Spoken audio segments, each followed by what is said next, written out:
여러분 안녕하세요. 여러분의 과학선생님 김사티입니다. 자, 오늘은 화학 반응에서의 에너지 출입에 대해서 이야기를 한번 해보려고 합니다.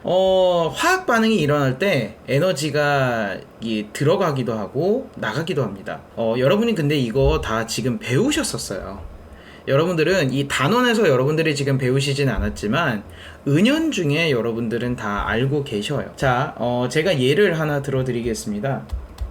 이제 광합성이라고 하는 거를 예를 들어 드릴게요.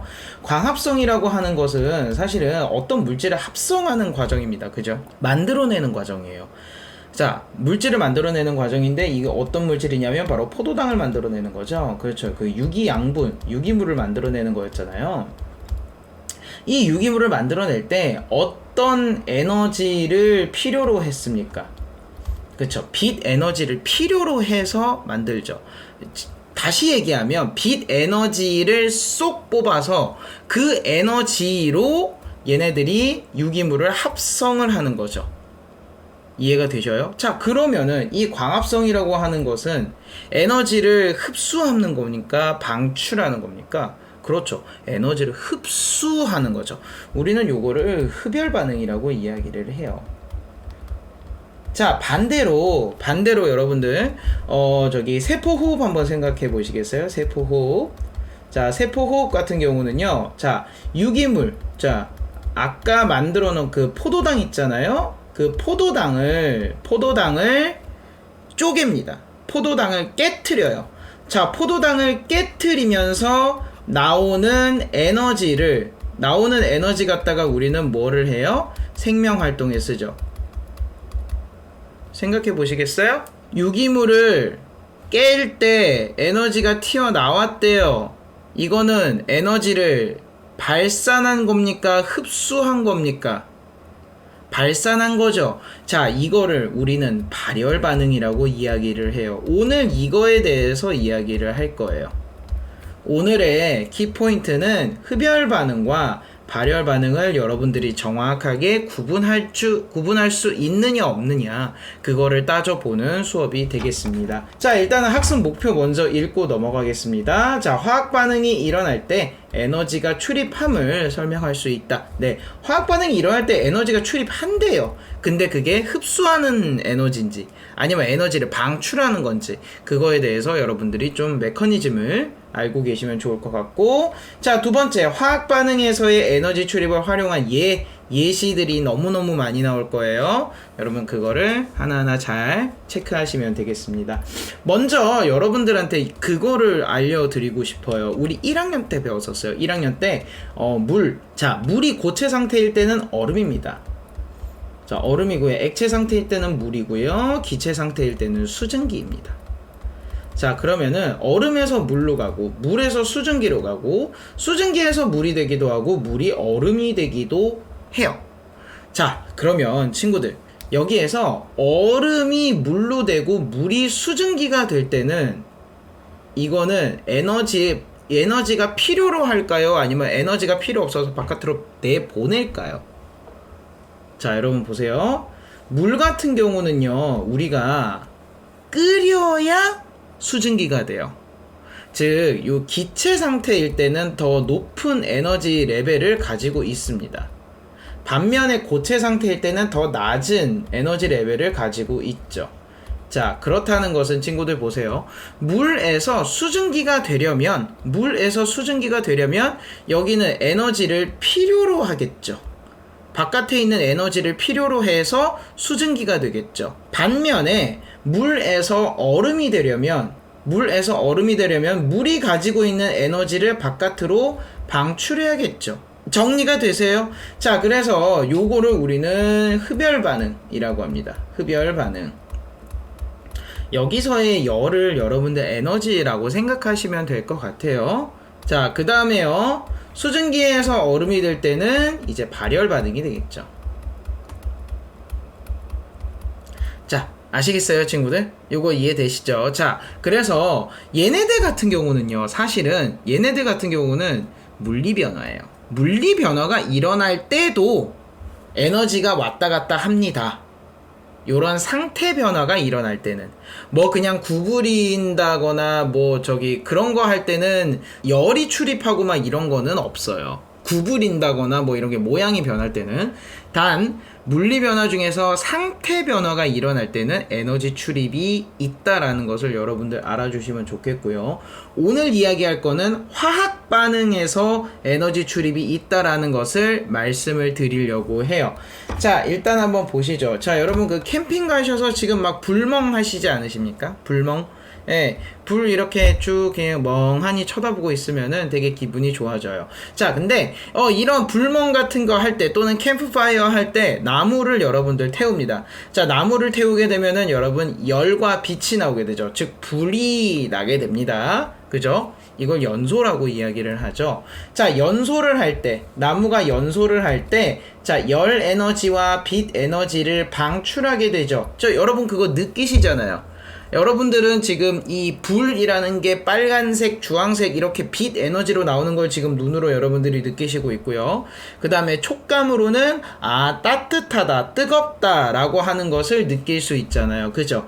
자, 지금 나무가 연소되면서 나오는 에너지, 요 에너지로 우리는 따뜻함을 느끼게 되는 거죠. 즉 에너지가 방출되는 거고요. 이러한 반응을 우리는 발열 반응이라고 이야기를 한다라고 했습니다. 아시겠죠? 네, 어렵진 않습니다. 자, 요거를 이제 그래프로 한번 보겠습니다. 일단은 여러분들이 보세요. 요거 그냥 간단히 생각해 볼게요. 얘네들의 에너지가, 발열 반응은 에너지가 튀어나오는 거예요. 그죠? 그러면은 화학 반응이 일어나기 전인 반응물하고요, 화학 반응이 일어난 후인 생성물하고요, 둘 중에서 반응물하고 생성물하고 둘 중에서 누가 에너지의 합이 더 커야 돼요? 반응물이 커야겠죠. 이거 이해되세요, 친구들? 자, 반응물이 훨씬 에너지가 커야 얘네가 반응을 하고 에너지가 튀어나온 뒤에 그 다음에 생성물이 나타나는 거잖아요. 그래서 에너지 레벨이 생성물이 훨씬 더 낮다라는 거예요. 반응물이 훨씬 더 높고요. 이게 바로 발열 반응이 되겠습니다. 아시겠어요? 요거 아시겠죠? 자, 그래서 발열 반응을 한번 읽어볼게요. 화학 반응이 일어날 때 주변으로 에너지를 방출하는 반응이고요. 그러면서 주변의 온도가 높아집니다. 당연하죠. 바깥쪽으로 열을 계속해서 발산하고 열 에너지를 계속해서 발산하기 때문에 주변의 온도가 높아지는 거, 요거 여러분 참조하시면 될 것 같고, 자, 이겁니다. 반응물의 에너지의 합이 생성물의 에너지 합보다 훨씬 더 크다라는 거예요. 이거 외우실 필요 있을까요? 이거 외우지 마십시오. 이거 외우지 마세요, 진짜. 알겠죠? 네. 그냥 심플하게 한번 생각해 보시면 돼요. 그냥 반응이 일어나는데 에너지가 튀어나왔어요. 그러면은 반응물에서 생성물로 갈 때 에너지가 튀어나왔다? 그럼 생성물의 에너지 레벨이 낮다. 당연한 거 아닙니까? 그죠? 예, 이거 굉장히 당연한 얘기를 여러분, 이게 그래프로 나오고 이제 뭐 부등호도 쓰고 막 그러니까 좀 어려워 보이시는데, 이거는 여러분들 편하게, 여러분들이 좀 알기 쉽게 바꿔서 여러분들이 좀 생각하시면은 과학이 조금 더 쉬워질 것 같아요. 자, 그러면은 예시를 하나 둘씩 말씀을 좀 드리겠습니다. 아까 제가 말씀드렸던 이 연소 반응이 하나의 예시가 될 것 같고요. 두 번째로는요, 자, 산과 염기의 반응입니다. 이걸 우리는 중화 반응이라고도 이야기를 해요. 그래서 산성 물질하고 염기성 물질이 만났을 때, 얘네들이 중성인 물이 되고요. 그 다음에 염을 만들어냅니다. 예를 들면 HCl 하고요. 그 다음에 NaOH. 가장 대표적인 강력한 산, 염산이죠. 가장 강력한 염기, 수산화나트륨입니다. 자, 요거는 얘네들 같은 경우는 어떻게 만나냐면요, H와 OH가 만나요. 그래서 H2O가 됩니다. H2O가 되고 그 다음에 NaCl이 만들어지게 돼요. 그 과정에서 열 에너지도 같이 방출을 하게 되는 거예요. 자, 잠깐 제가 뭐라 그랬죠? 방출을 한다고요. 발열 반응의 가장 대표적인 예가 바로 산과 염기의 반응, 즉 중화 반응이 되겠습니다. 아시겠죠? 네. 자, 산과 염기의 반응 꼭 기억해 주시고요. 자, 그 다음에 여러분 요거 녹쓰는 반응입니다. 자, 녹쓰는 반응은 사실 여러분 그 녹슨 철이나 요런 거 만져보면은 따뜻하지는 않을 겁니다. 그죠? 왜 그러냐면 이 녹쓰는 반응은 굉장히 천천히 진행이 돼요.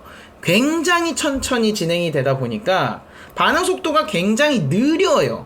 그래서 열이 나는 거야? 왜 잘 몰라요. 근데 이런 거를 이용해서 이게 사실은 근데 발열은 맞거든요. 근데 사람들이 못 느끼는 거지. 자, 그래서 이런 거를 반응 시간을 훨씬 더 빠르게 해서 우리 생활 속에 이용하는 것이 있습니다. 바로 핫팩입니다. 자, 이 핫팩 안에는 뭐 이게 철가루가 들어있고요. 철가루, 그 다음에 여기는 이제 산소가 통할 수 있는 이 구멍, 그 다음에 이 산소랑 철이 빨리 만나서 빨리 열을 낼 수 있도록 촉매제가 들어가 있습니다. 자, 이 촉매제가 소금 있겠고요. 그 다음에 활성탄 요런 것들이 있습니다.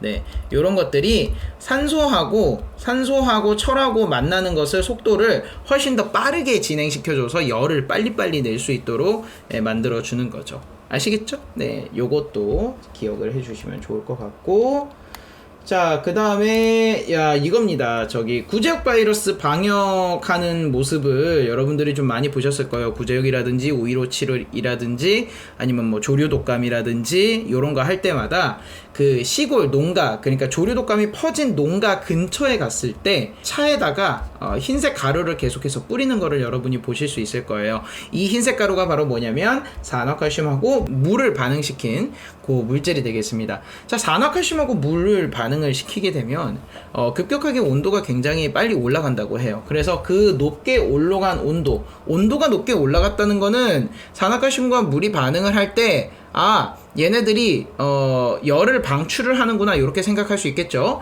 자, 그러면 그 높아진 온도로 인해서 바이러스를 없애버리는 거죠. 이해가 되셨죠? 오케이. 사실은 없애는 게 아니라 변성시키는 겁니다. 자, 그 다음에 호흡에 대해서는 제가 아까 말씀을 드렸어요. 포도당하고 산소가 반응해서요 방출하는 에너지로 체온 유지, 생명활동에 사용을 한다. 이렇게 지금 보시면 될 것 같습니다. 자, 그 다음에 또 하나, 우리가 그 저기 1단원 맨 처음에 시간에서 여러분이랑 제가 같이 얘기했었던 건데, 그 마그네슘의 염산을 한 방울 떨어뜨려요. 염산 한 방울 떨어뜨리면 막 부글부글 반응했었죠. 그죠? 그 반응을 할 때도 열이 발생을 합니다. 알겠죠? 네, 열이 발생해요. 자, 요렇게 되면은 발열 반응에 대한 예시는 여러분들이랑 많이 이야기를 한 것 같아요. 자, 이제는 흡열 반응에 대해서 이야기를 한번 해보도록 하겠습니다. 자, 이게 더운 여름날 여러분들이 운동을 하고 나면은 막 이렇게 땀을 많이 흘리게 될 겁니다. 이 땀을 흘리게 되는 이유가 아까도 여러분들이 지금 보셔서 아시겠지만, 땀은 지금 액체죠. 그 액체가 증발이라는 것을 할 거예요. 증발이라는 것은 저희 뒤에서 배울 겁니다.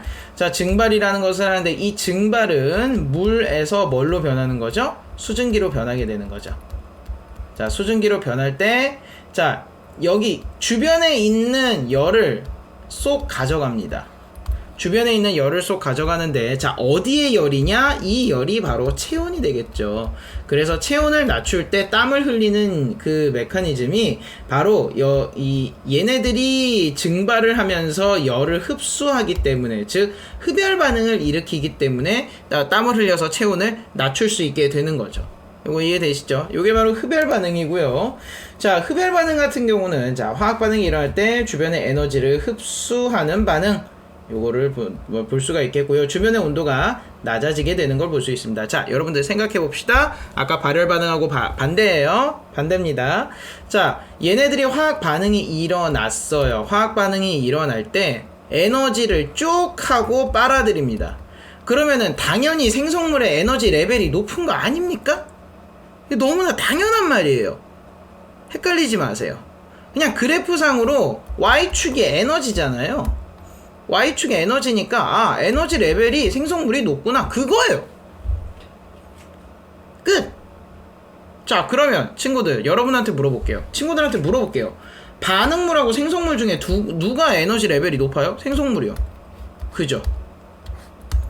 됐죠? 너무나 당연한 말을 지금 부등호로 나타내고 그래프로 나타냈기 때문에 여러분들이 좀 이게 헷갈릴 수 있는데, 아까도 말씀드렸지만 쉬운 여러분만의 언어로 바꾸시면 좀 더 이해하기 쉬울 것 같습니다. 자, 예시 보겠습니다. 광합성입니다. 아까 말씀드렸습니다. 광합성. 빛 에너지를 이용해서, 자, 빛 에너지를 이용해서요, 뭐를 만들어내는 거예요? 포도당을 만들어내는 겁니다. 알겠죠? 알겠죠? 자, 그 다음 두 번째. 자, 전기분해입니다. 물의 전기분해. 물의 전기분해 여러분들 많이 들어보셨을 겁니다. 자, 전기분해를 할 때 이 전원장치를 꼭 이용을 해서 전기 에너지를 줘야 얘네들이 분해가 돼요. 무슨 말씀인지 아시겠죠? 전기 에너지를 줘야 얘네들이 물에서 수소랑 산소로 얘네들이 분해가 됩니다. 아시겠죠?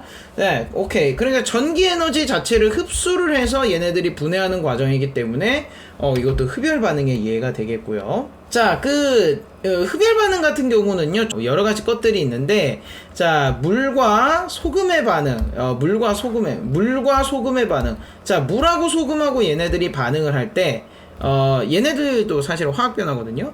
자, 물하고 소금하고 얘네들이 반응을 할 때는 흡열 반응이 일어납니다. 자, 그래서 여러분들 혹시 작년에 어는 점 내림 배우셨습니까? 어는 점 내림 할 때 그냥 물이 있었고 물 플러스 소금이 있었는데, 요거 중에서 누가 더 온도가 낮아요? 어는 점 자체가 낮아요? 그렇죠. 물하고 소금이 어는 점이 낮죠. 그래서 바닷물하고 강물하고 누가 더 먼저 얼어요? 물이 먼저 언다라는 거 우리 배웠었잖아요. 어는 점 자체가 내려가는 이유가 뭘까요? 어는 점 자체가 내려가는 이유가 물하고 소금하고 반응을 해요. 물하고 소금하고 화학적으로 반응을 하면서 얘네들의 주변에 있는 열을 싹 가져오기 때문에 얘네들의 어는 점이 내려가게 되는 겁니다. 아시겠죠, 친구들? 자, 두 번째. 요거는 좀 미안해요. 요거는 좀 외워주세요. 자, 수산화바륨하고 염화암모늄 요 두 개가 만나면은 굉장히 그 온도가 굉장히 많이 낮아진다고 합니다. 자, 세 번째. 질산암모늄하고 물, 여기 있습니다. 질산암모늄하고 물. 여러분 교과서에 손냉장고 만드는 그 과정이 있습니다. 자, 그래서 어쨌든 요런 거를 이용해서 방출하는 열 에너지를 이용하는 것들은 지금 뭐가 있냐? 난방이나 음식 조리 용품, 그 다음에 손난로, 그 다음에 염화칼슘 제설제, 요런 것들이 있습니다. 자, 그 다음에 흡수하는 열 에너지를 이용하는 것들은, 자, 냄찜질 팩이라든지 아니면 새벽 배송 냉각제라든지 요런 거, 아이스팩 있죠? 아이스팩? 뭐 요런 것들이 있겠습니다. 자, 오늘 내용은 여기까지고요. 여러분들하고 지금 뭐 여러가지 이야기를 했는데, 자, 화학 반응이 일어날 때 에너지가 출입을 한다, 요거를 설명을 할 수 있어야 돼요. 어떤 과정? 자, 발열 반응하고 흡열 반응. 자, 발열 반응하고 흡열 반응을 반응물과 생성물로 설명을 하실 수 있어야 됩니다. 아시겠죠? 누가 더 에너지 레벨이 높은지는 여러분 다시 한번 상기를 한번 해보시고, 그 다음에 여기 나오는 예시들이 있습니다. 여러 가지 예시들이 있었습니다. 이 예시들을 여러분들이 꼭 기억을 해 주셨으면 좋겠고요. 특히 여기가 여러분들 조금 어려울 수 있습니다. 생소한 단어들이 꽤 많이 나오기 때문에 요거에 맞춰서 여러분들이 꼭 기억해 주시면 좋을 것 같습니다. 그리고 3단원에서는요, 화학반응 이용한 장치 설계라고 있는데, 이거는 실제로 장치를 여러분들이랑 만나서 설계를 해야 되는데, 지금 온라인상이니까 뭐 장치 설계하기가 사실은 좀 힘이 듭니다. 네, 그래서 요거는 일단 패스를 하고요. 바로 다음 시간에는 우리가 기권과 날씨에 대해서 한번 나가보도록 하겠습니다. 자, 오늘도 여러분들 고생 굉장히 많으셨고요. 다음 시간에 새로운 단원으로 만나 뵙도록 하겠습니다. 고생 많으셨습니다. 그러면 안녕! 빠이!